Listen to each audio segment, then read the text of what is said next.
وڵا بەدڵنیایە ئێمە 4-5 پرۆژەی باشمان هەبووە و لەگەل لایەنە سیاسیەکانیش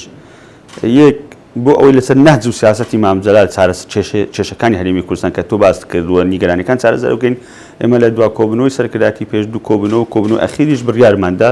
سەرجەم لایەنە سەردانیان بکەینەوە بەدڵنیاوە ئێمە سەردانی پارتیمان کرد یەکگرتوو گۆڕان شوعی هەموو حیزبە ئیسلامیەکان سەردامان کرد بۆ ئەوی بتوانین لێک نزیک بوونەوە کەبیت بۆ پێکەوە هەمومان چارەسەر بکەین. تەنها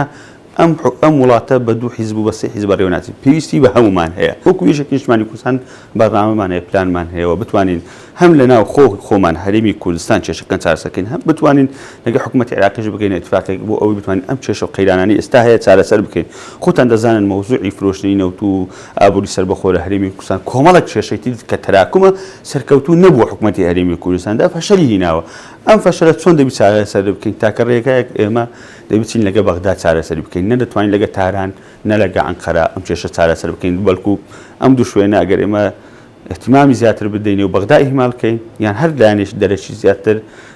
هەرێمی کوردستان دووچاری شتی خراپتر دەکەین. ئێمە تا ئێستا لە ناو چوارچێوەی عێراقێکی فدراڵ داین و دەستورێکی تا ئێستا ئێمە بەشێکین لە عێراق بۆیە ئێمە دەبی کێشەکانمان لەگە بەغدا چارەسەرکەین بتوانین ئەم مەسائلانە عیلاج بکەین.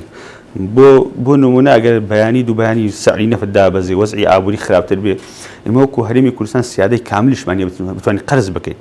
هەرچەند ئەگەر لەگەل عێراق بین بتوانین شتێک بکەین عێراق سیادەی هەیە دەتوانانی قەرز بکەوە لە سندوقی نێودەوڵەتی و دراوین و دەوڵەتی لە کۆمەڵێک بابەت دەتوانین پشتیوانمان بی ئێمەش سوود لە چوارچێوەی دەستوریەکەی عێراق وەرگرین.